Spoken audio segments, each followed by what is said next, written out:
I'm Brandon for KickstartPPC, and in this video, we're going to be discussing the three main principles you need to be aware of when it comes to creating Scale Insights rules. So let's jump straight into it. So the main question I get asked when it comes to Scale Insights is what type of rules I would set up. And it comes down to three main principles. So what I'm going to do is I'm going to go through that with you now. And firstly, what you want to be looking at is your bidding inch-up rules. So this would be something that you apply to new campaigns. Any new campaigns, it could be phrase, broad, exact, doesn't matter the match type. You will want to apply these sort of rules on a new campaign. So these would be to increase the bid where potentially you're getting limited impressions or no clicks. So say you've launched a new campaign, it's not getting any clicks, impressions. You're typically going to want to increase the bids on that because I'm sure you've done your research, you know the keywords are relevant. So it's not down to the relevancy of the keywords that's the problem. It's down to the bid not being high enough. So this will get you to a point where your bids are going to be high enough to generate the impressions and clicks. So what I would recommend, go minimal on that, go from 10-15% per increase, but set those to be every 3 to 5 days and have like a look back at like 7 days. So you're looking back at the last 14 days and your inch ups for every 3 to 5 days. So this would be principle number one that I would implement when it comes to anything with new campaigns. So your second principle that you need to have when it comes to optimizing your campaigns is your default optimizing rules. And this is going to be your day-to-day. It's not going to be specific to campaign launches or bad performing keywords. They're just going to be at optimizing things that are within your target ACOS or up to say 90%.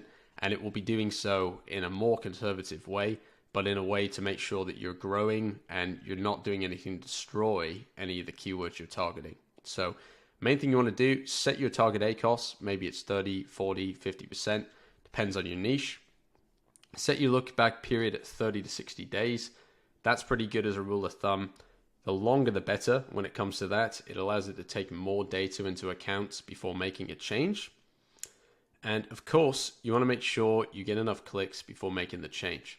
You don't want to be just optimizing when you've had 5 clicks, 4 clicks. You want to make sure that you have 10, 20, 30. That's pretty good. The more clicks you get, the more of an idea you know about a keyword and how it's performing. I also would make sure that you use a minimum of a week when it comes to your default optimizing rules. You don't want to leave it too short, kind of like with the inch-up rules or when there's a bad keyword.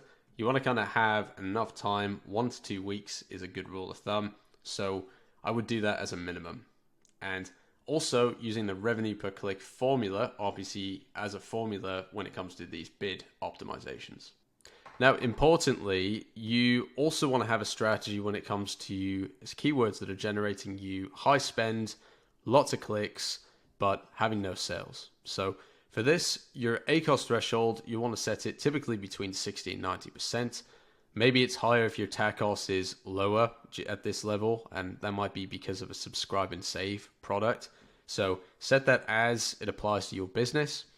You want to have clicks at a low amount, but higher than 5. 5 to 10 is usually good, so something around that is fine. You want to have 2 look back periods. Look back at a week and look back at 1 to 2 months. So it can see whether this has been a problem for more than 2 months or it's just a week problem. So have a look there. And you want to allow for bid adjustments every 2 to 5 days. So if you're spending out of control, you want to be aggressively going down on the bids. So this would be the only exception to, adjusting conservatively. So allow for those higher adjustments until the ACOS drops. Because ACOS isn't always going to be down to the product conversion rate.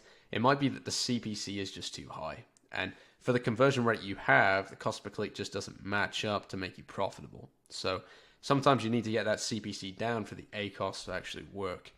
Sometimes this can be a problem, particularly if that gets you from top of search and puts you into rest of search and product pages. But that might be something you want to look at in more detail if you're not winning at the top of search anyway.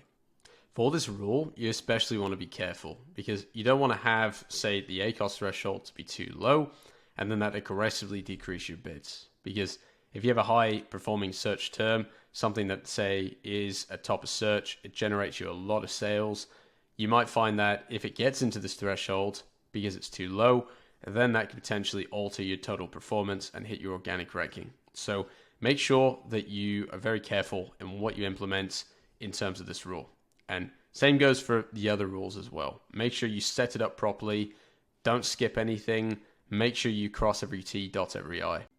Now, if you just watched all this and you don't really know where to begin, or you've tried this out, you've had no success, there's a couple of options you've got. So firstly, you can subscribe to the channel. We're uploading a ton of Amazon PPC Scale Insights content on here. So you won't want to miss out on what's up and coming and what we've uploaded before.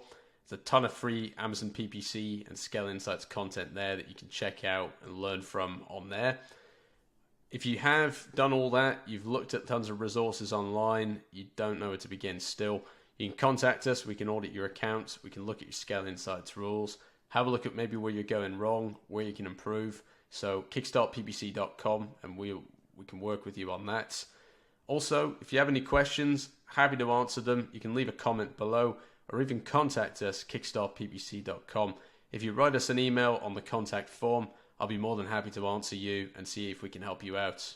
Until the next video, hope you guys have a good one, and we'll see you soon.